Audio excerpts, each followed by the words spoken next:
너무 따뜻하고 감동적이죠? 네. 우리 이 어린이들의 마음, 우리 하나님께서 너무나 기쁘게 받으실 것 같습니다. 우리 모두에게 너무나 귀한 성탄 선물이 된 것 같아요. 고마워요. 네. 우리가 이렇게 따뜻하고 감동적인 찬양을 함께 부르고 또 들었지만 사실 올해의 크리스마스는 유독 메리 크리스마스라고 인사하는 것이 좀 자연스럽지 않은 그런 분위기인 것이 사실인 것 같습니다. 불의한 권력자가 사실은 이미 오래전부터 뭔가 계획을 해왔다. 그렇게 계획해 왔다고 하는 비상계엄령으로 나라 전체를 흔들었고 또 군에서 불명예에 퇴역한 어떤 민간인과 무속이 관련된 그 계엄 모의의 실체가 드러나고 있습니다. 민주주의를 지키고자 했던 많은 시민들의 힘으로 그래서 탄핵안이 가결이 되었죠. 그렇지만 그 불의함과 몰상식의 세계가 얼마나 견고하고 얼마나 강성한지 어쩐지 이 충격과 혼란은 쉽게 사라지지 않을 것 같습니다. 지금은 그래서 단순히 권력자의 어떤 퇴진만이 아니고 이 나라 전체의 쇄신 그리고 이 나라 전체의 역사를 꿰뚫는 전향을 더욱더 우리가 깊이 갈망하게 되는 순간입니다. 그런데 사실 가만히 성서를 들여다보면 오늘 기도하신 것과 같이 아기 예수가 탄생했던 바로 그때, 그 시대, 그래서 첫 번째 크리스마스라고 생각할 수 있는 그때의 그 분위기가 이토록 암울했다라고 볼 수 있습니다. 오늘 누가복음 2장의 본문 1절은 이렇게 시작하고 있습니다. 그때의 아우구스투스 황제가 등장합니다. 아기 예수의 탄생의 바로 그때에 아우구스투스 황제는 누구죠? 본명이 옥타비아누스라는 사람인데요. 이 사람은 율리우스 카이사르 또 뭐 영어로는 줄리어스 시저라고 우리가 알고 있는 바로 그 카이사르의 후계자입니다. 그래서 로마 제국의 초대 황제가 되었어요. 그래서 로마를 통일하고 로마의 강력한 제국의 시대를 열게 한 사람입니다.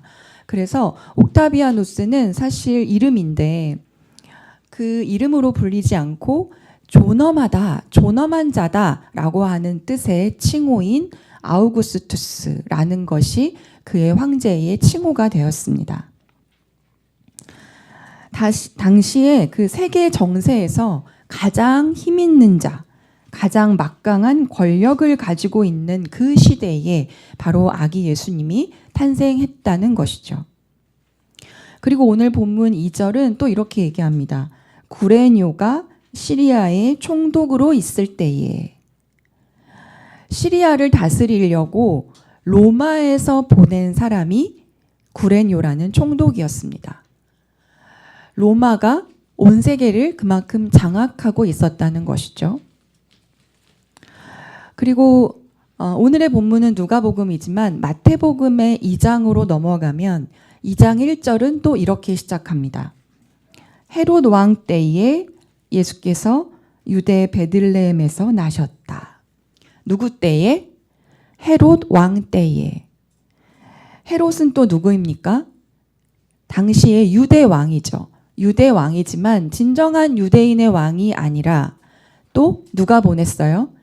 로마가 보낸 분봉 왕이 헤롯이라는 사람이 다스리고 있을 때에 아기 예수가 탄생했다고 기록하고 있습니다.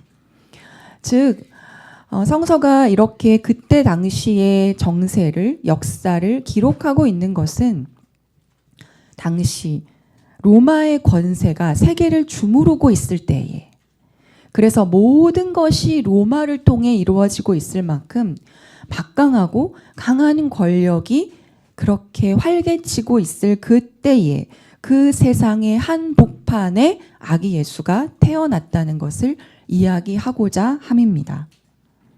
즉, 그 당시에 유대인들 중에서도 힘 있는 유대인들은 로마의 권력에 부역했고 로마의 힘에 그 부유함에 기대었고 그래서 그것을 누렸지만 대다수 가난한 민중들은 어땠어요? 어느 곳 하나 기댈 것이 없었습니다.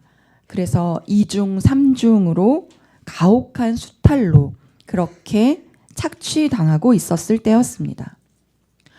그래서 민중들은 저항을 할 수도 없고 또 그렇다고 순응을 할 수도 없는 절망과 무력함 또는 분노와 한숨이 그렇게 팽배해 있던 아주 캄캄한 어둠의 시대를 살고 있었던 때라는 것이죠.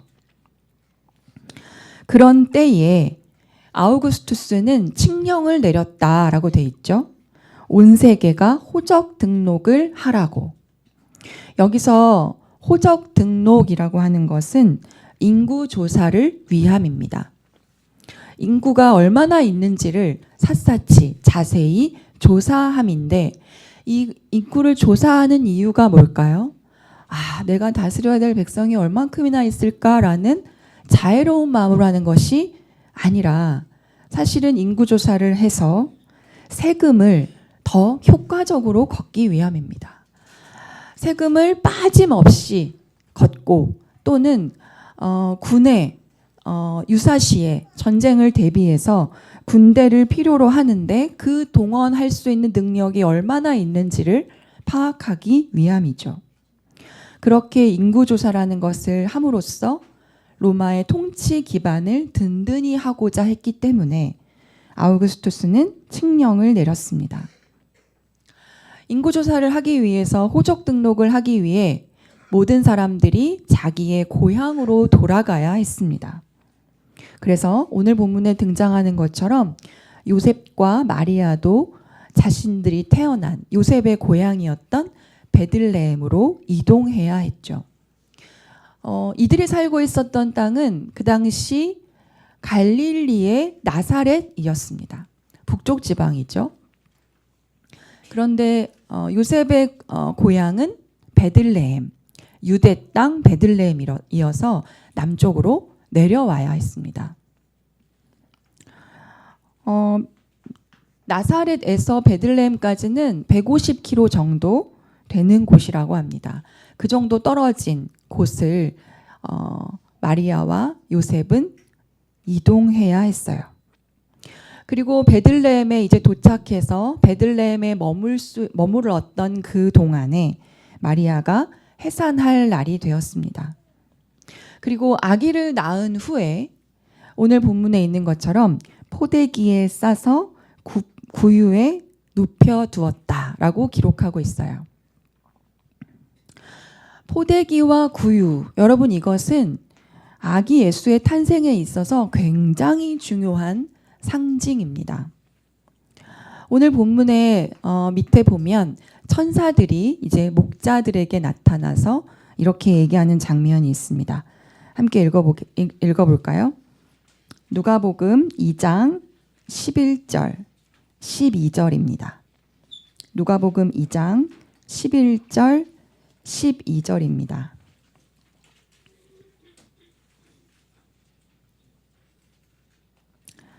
네, 함께 읽겠습니다. 시작. 오늘 다윗의 동네에서 너희에게 구주가 나셨으니 그는 곧 그리스도 주님이시다. 너희는 한 갓난아기가 포대기에 쌓여 구유에 뉘어 있는 것을 볼 터인데 이것이 너희에게 주는 표징이다. 이것이 너희에게 주는 뭐다? 표징이다. 그리스도 주님이 나타나실 거야. 그가 우리를 구원하실 거야. 그런데 무엇을 보면 알 수 있다고? 구유와 포대기를 보면 알 수 있다. 그래서 이것이 너희에게 주는 표징이다. 지표다라는 거예요. 명확하게 알 수 있는 표시를 이야기하고 있습니다. 포대기라고 하는 것은 무엇을 의미할까요? 포대기에 쌓여서 돌봄과 보호를 받아야 하는 그 연약함을 의미합니다. 포대기에 쌓이지 않고는 생존할 수 없을 만큼의 취약함을 지닌 아기라는 것입니다. 누군가의 따뜻한 손길, 누군가의 정성스러운 도움을 반드시 필요로 하는 존재라는 것을 의미하고 있습니다. 그래서 즉 포대기라는 것은 인간이 태어나자마자 겪게 되는 작고 연약한 속성의 인간성을 보여주는 것입니다. 그리고 동시에 그 인간이 또 필경 겪게 될 앞으로의 인간적 고통, 그리고 내적 투쟁의 길, 그것 또한 암시하고 있는 상징이 됩니다. 오늘 구약의 이사야서에서는 이렇게 말씀합니다. 한 아기가 우리를 위해 태어났다. 그런데 그가 우리의 통치자가 될 것이다. 그의 왕권이 점점 더 커지고 공평과 정의로 그 나라를 굳게 세울 것이다. 여러분, 우리의 통치자가 되실 분, 우리의 통치자가 되실 분이 그 누군가의 돌봄과 보호를 절실히 받아야 하는 연약한 존재라니. 이것이 얼마나 역설적입니까? 왕권이 점점 더 커지고 그 나라를 굳세게 하실 그 분이 바로 우리와 같은 인간적 고통, 우리와 같은 그 내적 투쟁의 길로 들어가시는 존재라니. 이 얼마나 모순적입니까? 포대기는 바로 그러한 분이 우리에게 왔음을 의미하고 있습니다. 두 번째 상징인 구유는 우리가 잘 알고 있는 것처럼 동물들이 먹는 그 먹이가 담겨 있는 여물통이라고 할 수 있죠. 구유에 아기를 눕혔다라고 하는 것은 그 당시에 사람들이 머무는 방이 아니라 가축들이 있는 그곳에 아기 예수가 눕혀졌다라는 것을 의미합니다. 당시에 가옥의 구조를 보면 가축들이 집 바깥에 있기보다는 집 안에 함께 있었습니다. 집 안의 뜰에 그 1층에 가축들이 있었고 2층이나 그 가축들이 있는 그 둘레에 사람들이 머무는 방이 있었습니다. 그런데 그 방이 다 찼기 때문에 집 안에 뜰에 있는 또는 1층에 있는 그 가축들이 머무는 곳, 그곳에 구유에 아기 예수가 눕혀졌습니다. 이러한 구유가 아기 예수의 이부자리가 될 수밖에 없었다라고 하는 것은 가장 비천한 삶의 자리에 예수가 태어났다는 것을 의미합니다. 아기 예수는 그래서 작고 연약하여서 포대기에 쌓여 있었을 뿐만 아니라 가장 낮은 곳에 오셨습니다. 누가복음의 저자가 일부러 언급한 아우구스투스 황제, 구레니오 총독, 이런 사람들과는 가장 대조적이고 가장 상반된 삶의 자리입니다. 바로 그곳에 아기 예수가 계셨습니다. 그러니까 구유라고 하는 것은 우리 주님이 땅의 사람들에게, 땅의 사람으로 오셨다는 것을 의미합니다. 땅의 사람들을 위해 스스로 땅의 사람이 되어 오셨다는 것입니다. 이 낮은 곳에 바로 하나님의 나라가 이루어지게 하기 위해서, 그리고 이 땅에 하늘의 뜻이 임하게 하기 위해서 오신 자리, 그것이 곧 구유입니다. 그래서 구유라고 하는 것은요, 예수 그리스도의 자기 비움의 상징이 될 수 있습니다. 마리아와 요셉이 아기를 포대기에 싸서 구유에 눕혔을 때 자기를 비우시는 그 그리스도의 겸허함이 이미 시작되었을 겁니다. 이러한 자기 비움을 신학적인 용어로는 케노시스라고 부릅니다. 비우다라고 하는 뜻입니다. 오늘 우리가 읽은 빌립보서의 이 말씀이 이 케노시스의 신학을 절정으로 보여주고 있습니다.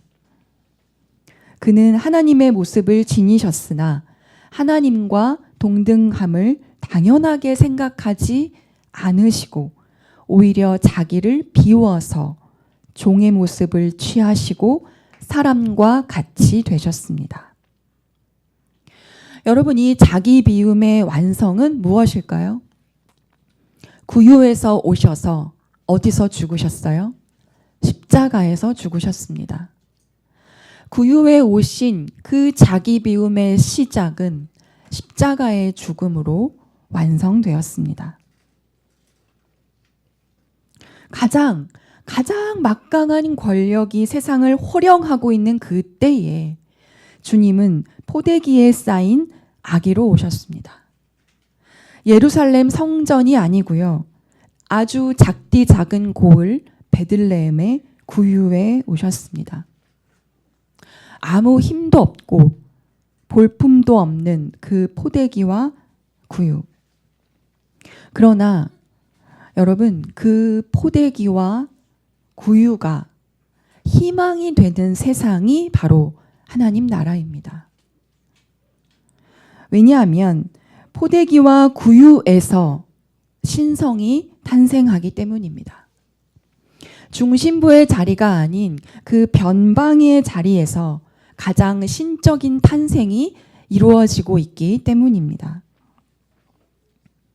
그런데 내 안에도 이러한 포대기와 구유가 있습니다. 아무 힘도 없고 아무 볼품도 없는 그 포대기와 구유가 내 안에도 있습니다.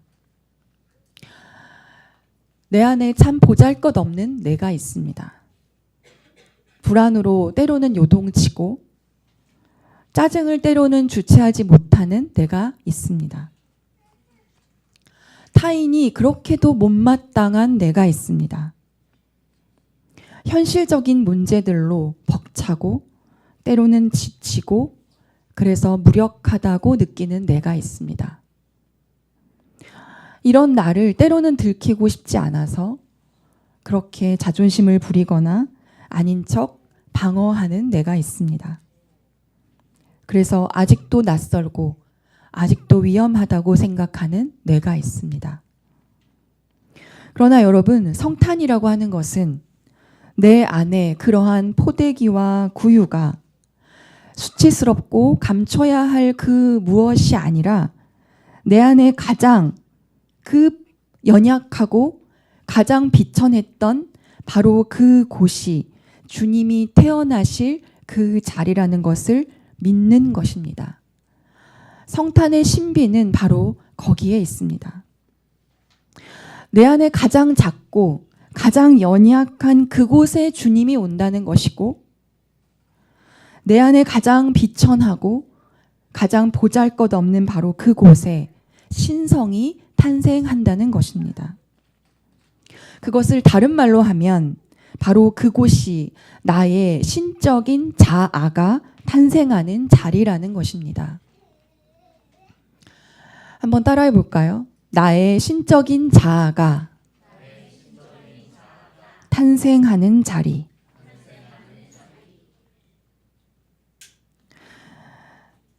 바로 그곳은 포대기와 구유가 희망이 되는 의식의 차원일 겁니다. 이것이 부끄러운 것이 아니라 희망이 되는 나의 의식의 차원. 포대기와 구유를 그래서 있는 그대로 받아들이는 의식의 차원이 될 겁니다. 그래서 거기서는 나의 온갖 취약함과 나의 온갖 껍데기와 땅의 것들에 하나님의 현존이 깃들게 됩니다. 바로 그곳에 하나님의 나라가 임하는 것입니다. 그리고 이것은 우리 소일 공동체 안에서도 똑같이 경험되는 것입니다. 포대기와 구유가 오히려 사랑의 연대가 되는 공동체, 그것이 하나님 나라라는 것을 우리는 경험할 수 있습니다. 내가 가장 고단하고 가장 힘겨운 순간에 우리는 이 공동체 안에서 그 어느 때보다도 가장 강력하고 그 어느 때보다도 가장 뜨거운 사랑의 품을 느끼고 있습니다.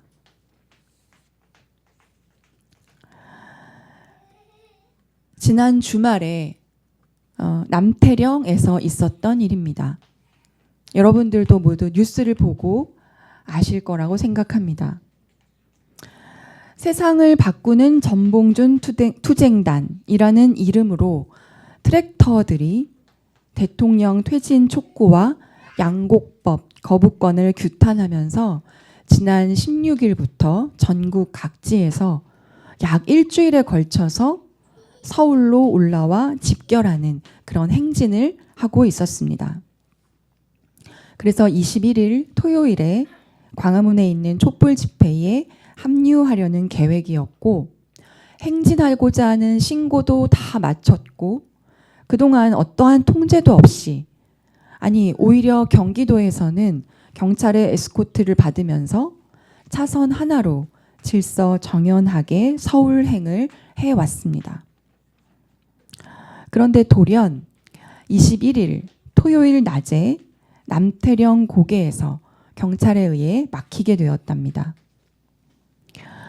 경찰은 100여 명에 불과한 그 농민들을 에워쌌고 차벽을 세우면서 트랙터를 고립 상태로 만들었습니다. 그러자 그 전봉준 투쟁단은 시민들에게 긴급 호소문을 전파했습니다. 시민 여러분, 남태령 고개로 모여주십시오. SNS를 보니 트랙터 유리창이 파손되고 집회 참가자들이 연행되고 견고한 차벽에 막힌 농민들이 그 길 위에 떨고 있었습니다. 현장에 그 당시에 가장 발빠르게 참여한 분들은 2030 여성들이었습니다. 그들이 응원봉으로 농민들과 함께 연대에서 모이기 시작했고, 그날 밤 1000명이 넘는 시민들이 그 길 위에서 밤을 새웠습니다. 아마도 2016년에 살수차에 돌아가셨던 백남기 어르신이 기억났을 겁니다. 그 기억이 기꺼이 그들을 그날 밤 차가운 아스팔트로 모이게 했습니다. 밤새 이런 대치가 이어지고 있다라고 하는 소식들이 알려지면서 먹을거리와 방한용품 이런 것들이 끝없이 배달되기 시작했고, 날이 밝자 더 많은 시민들이 그곳에 함께 모여 그 자리를 지키며 차를 빼고 행진을 해달라 계속 요청하였습니다. 결국에 그 다음 날 22일 주일이죠. 오후 4시에 경찰은 차벽을 열었고, 그렇게 협의 끝에 트랙터 10대가 서울로 행진을 하여 한남동 한강진역까지 올 수 있었습니다. 무려 28시간 만에 이루어진 일입니다. 당시에 농민들이 이후에 당시를 기억하면서 이렇게 얘기합니다. 오랜 시간 내가 농민운동을 해왔지만 이런 경험은 처음이었다. 우리끼리만 있었다면 아마도 부서지고 연행되고 무력화되었을 것이다. 그렇게 많은 시민들이 함께 모이자 경찰은 더욱더 큰 커다란 강력한 무력 진압을 하지 못했습니다. 전국 각지에 6070 세대의 농민들과 수도권 지역의 2030 여성들의 연대가 이루어진 곳입니다. 그래서 언론들이 이야기하고 있죠. 이것이 남태령의 기적이 아닌가. 그런데 여러분, 이런 연대가 그 남태령에서 끝난 것이 아니었습니다. 어저께 크리스마스 이브였던 어제 오전에는 안국역 장애인 시위에도 그것이 연결되었습니다. 전국 장애인 차별 철폐 연대인 장애인 이동권 문제에 관한 시위가 안국역에서 있었는데 이 시위에도 그 2030 여성들의 연대가 이루어졌습니다. 그래서 우리가 기후정의 행진을 갔을 때 길 바닥에 누워서 시위했던 다이인 시위 아시죠? 그렇게 모두가 누워서 죽은 듯이 누워있는 하나의 시위 방식이 있었는데 그 다이인 시위 방식을 안국역에서 수많은 2030 여성들과 장애인들이 함께 펼치면서 다시 만난 세계를 함께 불렀다고 합니다. 그동안 장애인들이 그렇게 폭력적으로 끌어내려지는 걸 보면서 왜 이들을 시민으로 취급하지 않는가 생각했습니다. 라는 발언이 이어졌고, 우리가 탄핵이라는 의제로 모였지만 다른 소수자들도 함께 연대할 수 있다고 생각한다. 라는 목소리들이 이어졌습니다. 이 전국장애인 차별 철폐 연대의 대표는 한 번도 보지 못한 광경, 그리고 경찰들이 자신들을 무력 진압하지 않는 바로 그 현장에서 눈물을 흘리며 이렇게 얘기했습니다. 내일이 크리스마스인데 여러분들의 함께함이 우리들에게는 선물입니다. 이제 외롭지 않습니다. 여러분, 지금 우리는 어두움의 시대를 관통하고 있지만 이렇게 동시에 성탄의 희망을 바라보고 있습니다. 정권의 퇴진만이 아니라 정권으로 인해서 억압받을 수 있는 많은 소수자들, 여성들, 장애인들, 농민들, 성소수자들까지 함께 연대해야 한다는 목소리가 지금 이 성탄의 계절에 울려 퍼지고 있습니다. 기울어진 곳, 변방으로 내몰린 곳, 그리고 소외되고 배제된 곳에 오시기 위해서 오늘 아기 예수님이 탄생하십니다. 내 안에 포대기와 구유 속에 주님이 태어나셔서 하나님의 현존으로 물드는 성탄이 되시길 바랍니다.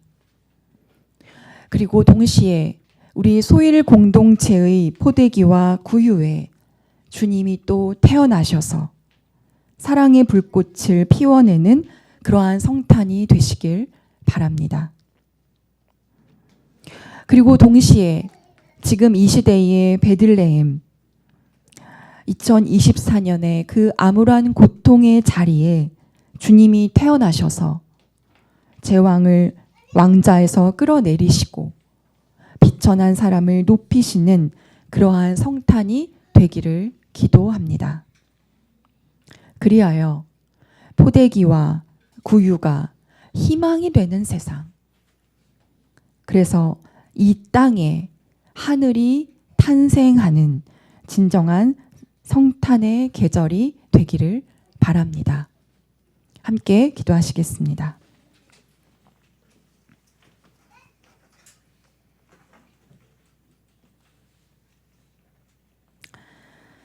자비하신 하나님, 우리에게 아기 예수님을 보내주셔서 감사합니다. 우리 안에 작고 연약한 곳, 가장 보잘것없는 그 비천한 자리가 주님이 태어나시는 자리임을 고백합니다. 포대기와 구유가 희망이 되고 사랑의 연대가 되는 하나님 나라를 꿈꾸게 하시고 우리의 현실 속에 하늘 뜻을 이루시는 성탄의 계절이 되게 하여 주시옵소서. 예수 그리스도의 이름으로 기도합니다. 아멘.